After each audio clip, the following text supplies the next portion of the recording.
Olá, bem-vindos ao programa Olhar de Estilo pela Premier TV. Hoje nós vamos conversar sobre corpo livre, sobre empatia, com a jornalista Letícia, que já é de casa. Bem-vinda, Letícia. Obrigada. Letícia, gente, eu acho que o primeiro programa Olhar de Estilo foi com a Letícia na praia. Foi, em 2017 na Praia Mole. É verdade, olha só, o primeiro programa Olhar de Estilo, né, gravado ao vivo, foi gravado na praia lá, foi bem legal, que era um movimento que não é daqui, né, é brasileiro, que vai ter gorda na praia. Super polêmico. É, bastante. Super polêmico e assim, se a pessoa quer polemizar, ela vai encontrar realmente motivo para polemizar, mas assim, a origem dele, que foi lindo realmente, tá lá, inclusive lá no YouTube você consegue assistir esse programa, né, Letícia? Que é muito legal, tá muito bacana. Muito legal, muito bonito mesmo, inspira a gente. Mas Letícia, bem-vinda novamente, conta pra gente o que mudou de lá pra cá. Então, estou bem feliz de estar aqui de novo contigo. Já fazia um tempinho que a gente não se via, né? Verdade. Então, a gente passou por algumas mudanças, né? O coletivo Sim Sou Diva, ele não é mais um coletivo de modelos, agora ele é um local de empatia, de ativismo, de militância. As meninas continuam em contato, mas é um outro olhar, é um olhar voltado para realmente o auxílio direto. A gente desvinculou um pouco essa questão da moda, né? Que era bastante o nosso foco. E eu acho que nesse momento todas as páginas começaram a ser viradas, isso em relação a mim também. Porque daí eu comecei a fazer o meu projeto, depois eu fui aprovada na UFSC com esse projeto que fala de voz acerca de educação e gordofobia, né? Então, bem interessante e necessário. Então, aí outros coletivos eu acabei conhecendo e me engajando, um deles é o coletivo Desencaixa, do qual algumas meninas que fizeram parte até do Vai Ter Gorda na Praia fazem parte do coletivo Desencaixa, que ele daí já tem um viés todo militante, que é ir nas escolas, receber as pessoas, acolher as pessoas que têm dilemas, não necessariamente relacionados à gordofobia ou à pressão estética, mas dilemas que são pertinentes à adolescência principalmente, porque a gente vai em escolas e conversa com os adolescentes. Claro que o nosso foco é falar do universo gordo, mas a gente tem acolhido e participado de eventos também relacionados à transfobia e coisas desse tipo. A racismo até a gente não tem muito lugar de fala, porque só a Monique no nosso grupo que é negra, mas a gente também procura dar um apoio logístico em todos os eventos desse sentido. Que legal, que interessante. E assim, como é que é hoje a tua visão? Porque eu gosto muito da Letícia, que ela além de ser super inteligente, e essa inteligência faz ela ter uma visão muito equilibrada das coisas. Obrigada. Então, assim, mas fala pra gente como ter esse equilíbrio nos movimentos ativistas, porque eu vejo assim muitos movimentos maravilhosos, com uma ideologia fantástica, mas o problema às vezes, pelo excesso, ele acaba se perdendo, porque aí só fica visível esse excesso. A essência, ela fica ali, sabe, diluída. Como consegue ter um equilíbrio? Vocês estão conseguindo? Então, eu compreendo muito essa questão e foi até um texto que eu fiz um tempo atrás para a própria UFSC, que eu pretendo publicá-lo no ano que vem, no Colóquio de Mulheres, que é justamente sobre o papel do ativismo. Foi um texto que até causou polêmica, porque a gente muitas vezes se coloca numa postura radical. E por que a gente se coloca nessa postura? Porque nós que estamos dentro do local da fala, nós sabemos o que é a dor da discriminação, o que é você ter impedimentos, o que é você sofrer negligência. E aí muitas pessoas se fecham e partem do pressuposto que todo mundo tem que compreender a nossa dor. Só que não é bem assim. Até dentro da nossa família, muitas vezes a gente tem que fazer um trabalho de formiguinha. Se eu chegar batendo de frente com as pessoas já vão me olhar de uma forma torta. E elas não vão ter boa vontade para escutar as minhas pautas.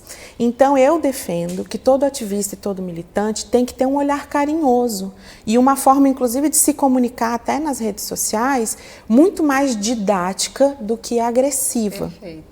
Eu não discrimino as minhas colegas que são mais agressivas, até porque a maioria delas tem milhões de justificativas para agir assim.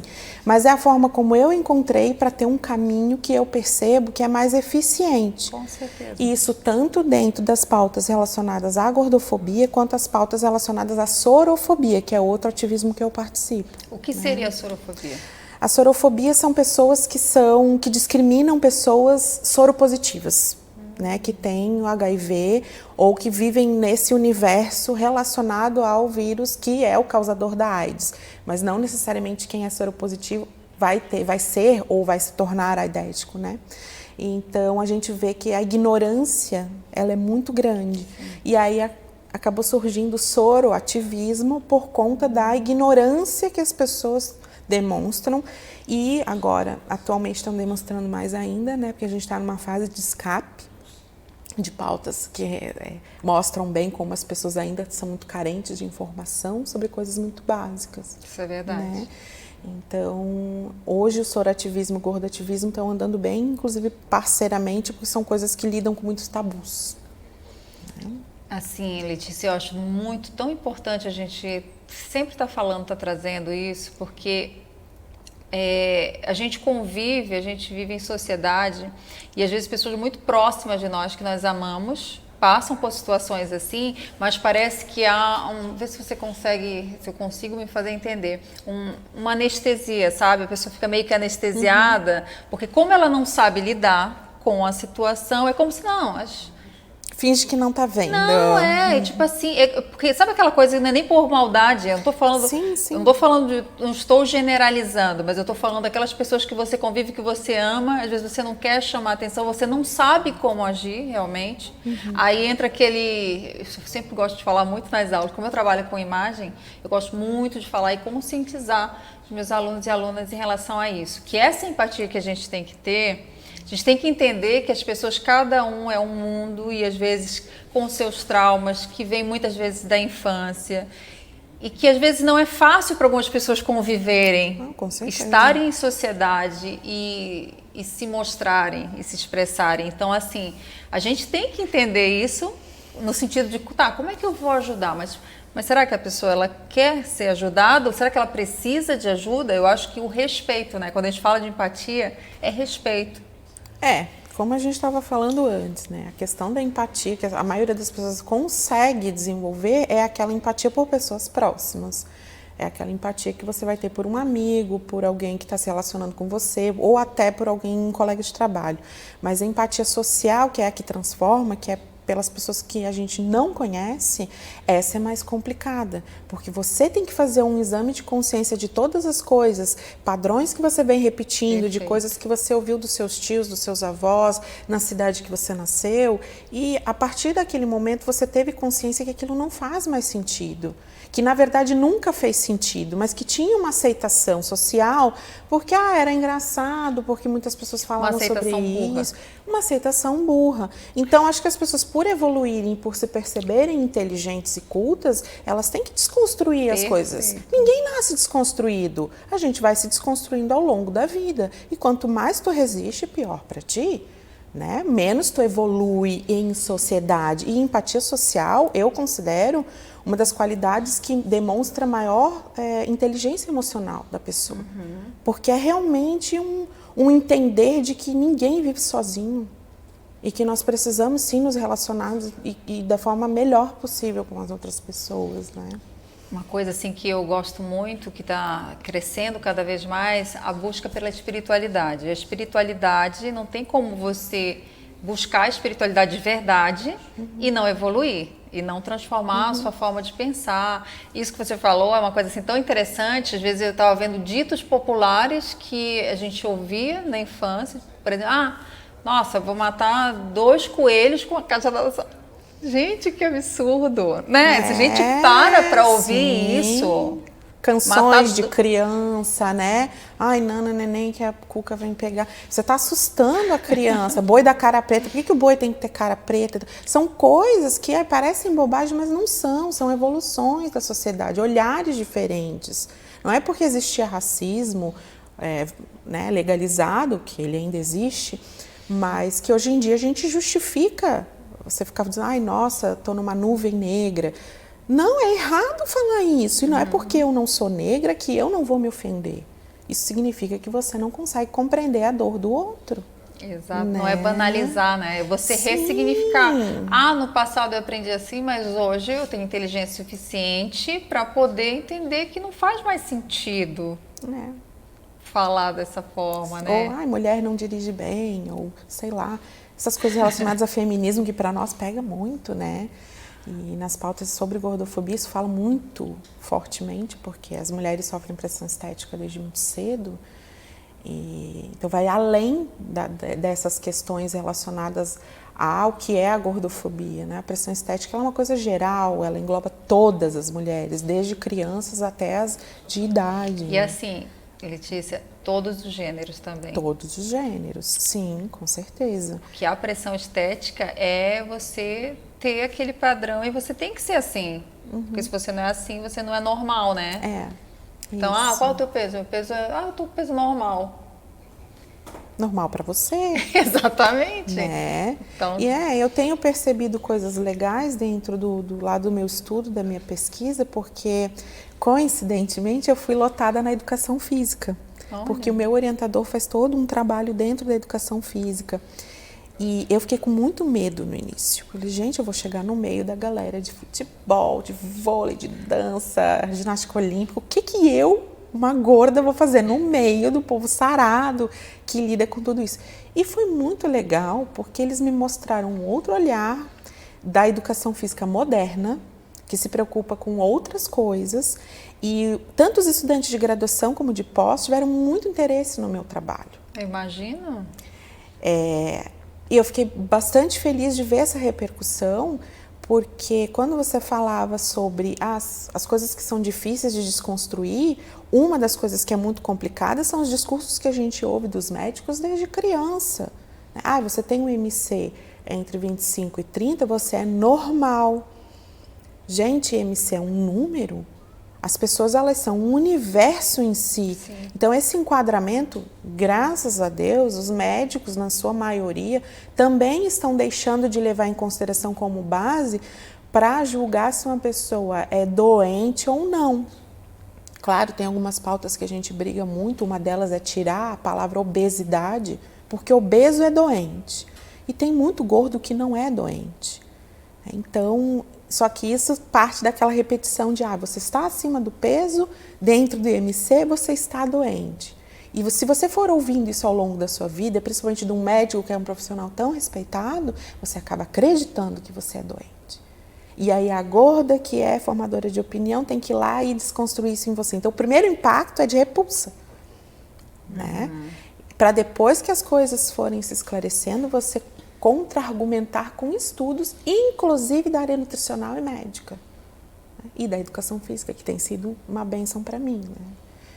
Eu acho isso bem importante de ser debatido, porque é algo que sempre há um confronto, área médica e militantes da gordofobia, né? E assim, Letícia, é um tema super delicado. Sim. A gente entende, principalmente quando a pessoa ela entende o quanto que isso impacta no dia a dia, na vida. Como eu falei, às vezes são traumas que vêm desde a infância. Sim. Eu já tive uma cliente que a primeira lembrança que ela tem da escola foi sofrendo gordofobia. Dela ter que se levantar de uma mesinha com outras criança. E assim, isso é muito sério, porque assim, a gente pensa, isso é coisa de criança, isso é besteira, isso daí causa... Eu me lembro que uma vez que eu te entrevistei, que não foi aquela, foi outra, falaste, não, eu nunca tive esse problema, graças a Deus eu nunca tive problema nenhum nessa área. Só que existem pessoas que sim, né, que tiveram e sofreram desde a infância, que têm um trauma muito pesado, e às vezes, talvez, nesses... discursos ativistas sejam aquelas vozes mais elevadas, né? Porque tem uma dor ali.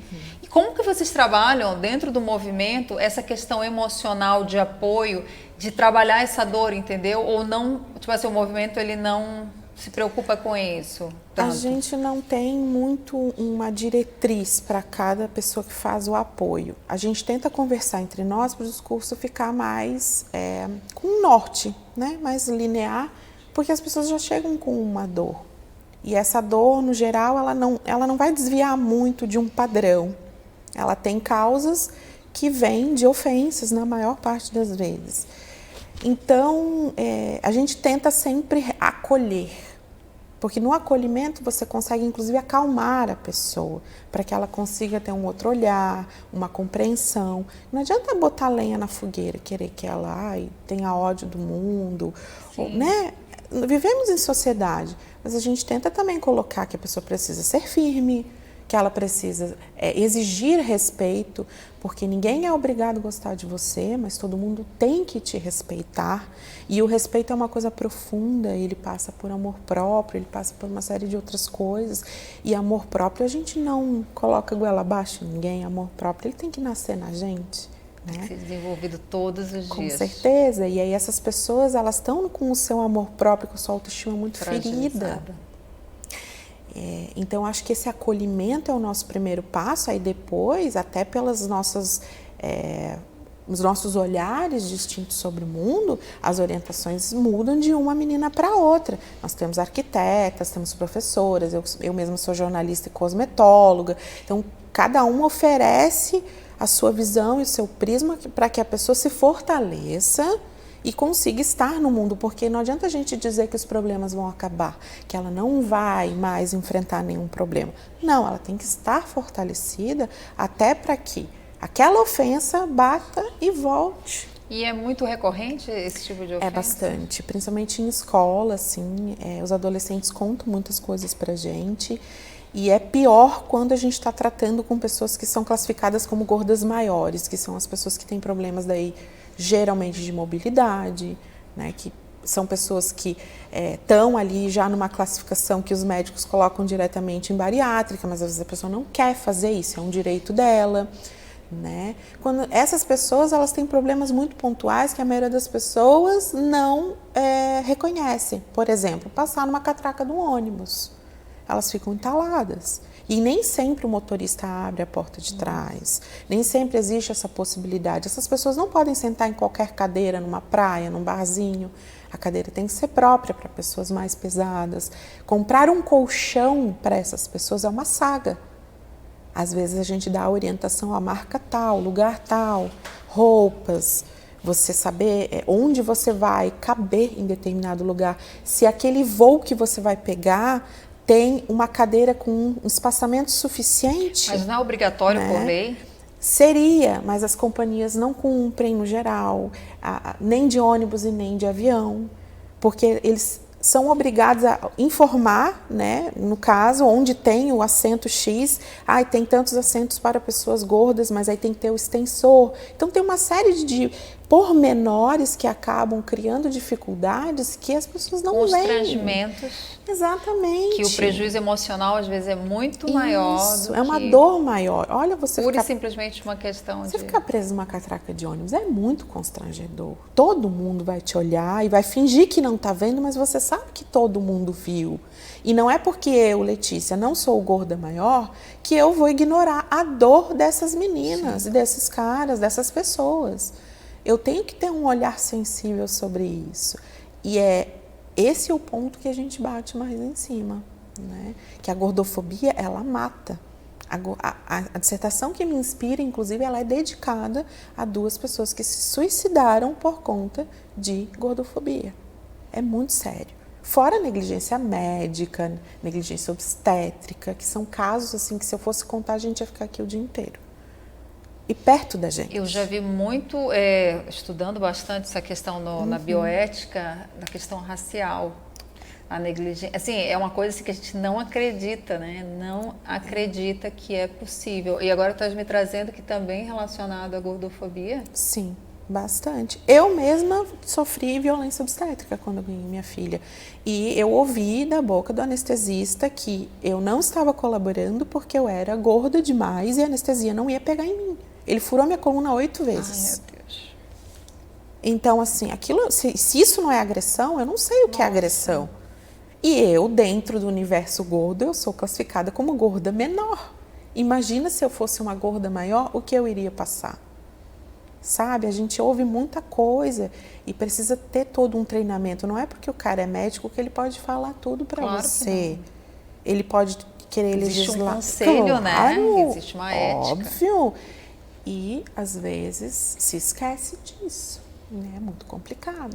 E chegaste aí atrás, processar? Não, na época não, mas se fosse hoje, que eu tivesse o conhecimento que eu tenho hoje, com certeza. Sim, até porque não só em relação a ti, né? Tu estás ajudando quantas pessoas, porque imagina um profissional desse, é uma pessoa que não tem condições nenhuma de estar trabalhando. No hospital público, né? Não tem condições emocionais de estar atuando.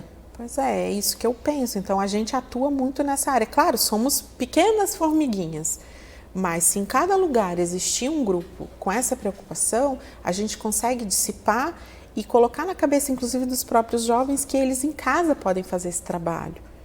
Olha, pai, não me chama assim. Olha, minha irmã, meu irmão, meu primo, não fala assim comigo. Eu não gosto, você está me desrespeitando. Porque geralmente as pessoas se fecham, choram e não conseguem nem reagir. Quando a gente consegue ter coragem de pelo menos enfrentar e dizer eu não quero que você fale assim comigo, as coisas já começam a mudar.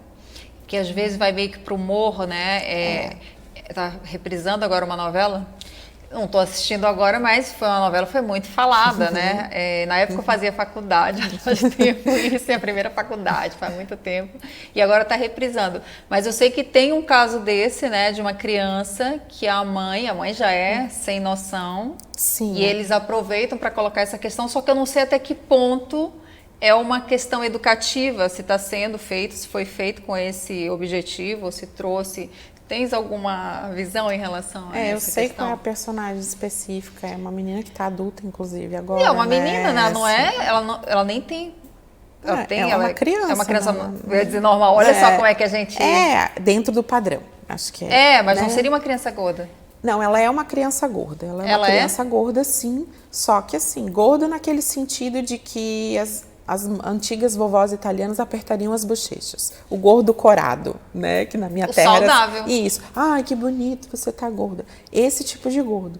Não é aquele gordo que tem problema de mobilidade, que ela não conseguiria andar numa bicicleta, respirar, nada disso.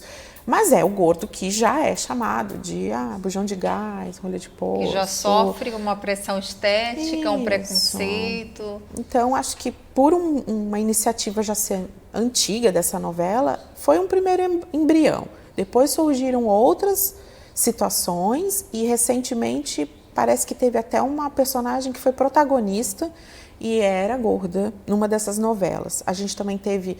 No verão passado, a primeira protagonista de clipe de sucesso gorda. Daquela música, né? Uma música sertaneja que estourou ali. Sertanejo nem é minha praia, mas eu sei que foi um clipe que fez muito sucesso, uma música que fez muito sucesso, parece que o rapaz até já morreu. Sim. E foi a primeira protagonista. Foi com a Mariana Ximenes, né? Isso, a Mariana Xavier. Que é Xavier. maravilhosa. Sim. E foi muito importante aquele passo. Até teve gente na comunidade que criticou. Eu digo, gente, eu não gosto da música, mas é muito importante a gente ter uma pessoa dentro da cultura pop que tenha a representação. Não, a gostosona do clipe é gorda. É a bonita. Ela é a bonita, ela é a desejada. Então, quando você tem representação em outdoor, em clipe, você faz as pessoas pensarem, né? Por que eu não posso usar saia curta? Por que eu não posso usar short? Por que eu não posso usar biquíni? A história do vai ter gordo. Por quê? Não, eu posso. E assim a gente coloca a representação e reforça todas as possibilidades que as pessoas têm de recuperar a sua autoestima, que é o fundamental, né? E assim, Letícia, é tão interessante nesse trabalho, eu trabalho já há 10 anos com essa parte de autoestima, autoconhecimento, e eu vejo que essa relação com o corpo é independente do peso, é independente do manequim.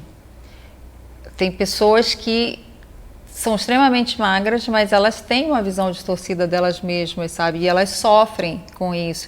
E eu acho que assim, quando a gente discute esse tema dessa pressão estética, logicamente, cada pessoa tem a sua forma de se ver, tem os seus filtros para enxergar o mundo e a gente não vai entrar nesse mérito. Mas entender a importância que esse tema tem, independente, porque quando a gente começa aquela questão, você vê uma pessoa e, nossa, que linda que você está, como você está magra. A pessoa, você não sabe às vezes, e a pessoa acha o máximo aquilo, mas a que preço? Né? Ela tá magra necessariamente. E é como se você só estivesse dizendo que ela só é bonita porque ela tá magra, não é? Sim. Então você coloca a pessoa, e assim, isso é tão sutil, não é uma coisa assim, mas isso é besteira, não é. Isso daí conecta em tantas coisas. Muitas pessoas passam a achar que elas só têm valor realmente se elas emagrecer. Ou então se elas forem bonitas. Se elas não forem bonitas, aí associam, aí vem esse lado, né? Associam a beleza necessariamente a estarem magras. Tanto que é o primeiro ponto que eu levanto na minha pesquisa. É naturalizar a palavra gorda para crianças. Isso já dentro das escolas, dentro das redes sociais. Mas é difícil, tá, Letícia? É muito difícil. Já tentei fazer isso na sala de aula e não rolou. Lá no bloco mesmo da educação física, eu vivo policiando os meninos. E são todos professores, tá? Não falem fofinho, não falem gordinho, falem gordo. Aí eles vão para falar o diminutivo e se policiam e falam a palavra. Digo, percam o medo da palavra. Mas olha, Letícia, uma vez eu falei isso para um aluno meu, ele disse, eu não quero ser chamado de gordo. Eu prefiro ser chamado de gordinho, é um direito meu. Sim. E ele ficou, tipo, chateado, mas eu disse, será que porque não tem que ressignificar essa forma de ver? Porque, de repente, ele cresceu associando com algo pejorativo, então eu não quero. E as pessoas não se dão conta disso, né? Que quando, de repente, você ressignifica isso, e não é fácil, porque para muita gente isso é ofensivo, mas é algo que você não está fazendo só para você está fazendo, de repente, para uma geração que está vindo. Eu vejo até nesses aplicativos de paquera e tudo, não existe lá classificação, existe normal, existe, como é que eu fiquei olhando uns esses dias, generosa e fofinha. Não tem menção nenhuma à gorda. Tem magra, tem normal, tem atlética, mas não tem gorda. Tem generosa e fofinha, porque o gorda já você... É como se você estivesse autodepreciando. Aí eu olhei aquilo e falei, gente, mas que coisa horrível isso. Mas as pessoas têm isso, é por isso que a gente tem que realmente ressignificar, né? A pessoa, posta aquela foto de magrinha, gorda, hashtag gordo. Não, dá uma suana. Não nesse sentido, não tem vontade, não. Mas... É sentido figurado. Não, eu compreendo. Você entende, né, que eu quero dizer. É uma coisa, assim, bem complicada, porque... É todo um conjunto de coisas que... O impacto que isso tem, que a gente tem que ser responsável, principalmente em redes sociais. Mas a rede social é minha. Mas quantas pessoas você tem ali que, de repente, têm problemas emocionais associados a isso? A rede social é sua, mas você só está ali porque outras pessoas estão olhando. Ou você vai escrever só para você. Perfeito. Pelo amor de Deus, parem com isso é empatia. Né? Lógico. Isso é empatia, é ser responsável pelo que você publica. Quando eu falo de imagem pessoal, não é visual. Imagem pessoal é o que você fala, e esse fala é o que você escreve, é a sua atitude e é também a parte visual. Mas é um percentual, não é tudo. Sim. E a gente tem que ser responsável. Não, com certeza, isso aí é fato, né? A gente tem que ir aprendendo a lidar com as coisas. Quem não aprende, fica para trás. É verdade. Letícia, olha, de novo, passou super rápido o nosso bate-papo. Letícia, deixa aqui uma mensagem para as pessoas que estão te assistindo em relação a essa tua pesquisa, em relação a esse teu trabalho. Como que a gente pode tornar o mundo melhor, mais empático, a partir desse olhar que você tem pesquisado, que você tem desenvolvido? Eu acho que a partir do momento que a gente se dispõe a olhar o outro, a gente se dispõe a superar, né, coisas passadas, coisas construídas, amarras de família, né, heranças que não são tão boas, a gente dá um passo adiante e começa realmente a viver em sociedade. Eu bato muito nessa tecla. Então, e eu acredito que todo mundo nasceu para ter o coração aquecido. E você não vai ter o coração aquecido se você não souber amar as outras pessoas. Não é só seu namorado, seu pai, sua mãe. O seu bichinho de estimação. Exatamente. A harmonia é isso. É você conseguir viver, ser amado e amar as pessoas. E isso só existe com empatia. Não tem outra forma. Respeitando as diferenças e vendo que o mundo ele é tão bonito, né? Ele é tão pleno exatamente por essa porque é diferente diversidade. E é plural. Exatamente por essa diversidade que torna ele interessante, que torna ele bonito. E a gente tem que... E assim, é para o outro, mas também é para a gente. Porque quando a gente desenvolve esse olhar, a gente se trabalha, a gente evolui. É aquela coisa, né? Você evolui por isso ou isso te faz evoluir? Com certeza, eu penso assim. E dentro do universo feminino, a sororidade, né? Eu realmente me colocar no lugar da outra mulher. Independente de qual lugar ela esteja. Sempre em primeiro lugar. Né? E onde as pessoas podem te encontrar? Então, hoje em dia ainda existe o Instagram do Sim Sou Diva, né? @SimSouDiva tudo junto. Tem o Coletivo Desencaixa também, @Coletivo Desencaixa. Isso dentro do Instagram e do Facebook. E aí podem me mandar uma mensagem inbox, podem acessar o meu perfil pessoal também, que eu não fecho. É LB de bola Assis, tudo junto, LB Assis. E é isso, é fácil me achar, não é difícil. Que bom. Obrigada, Letícia. Eu que agradeço mais uma vez a participação. E semana que vem estaremos de novo com vocês com um tema super interessante, desenvolvimento pessoal, feridas da alma que a gente precisa trabalhar, precisa ser vistas a partir de um desenvolvimento pessoal. Um beijo, até semana que vem.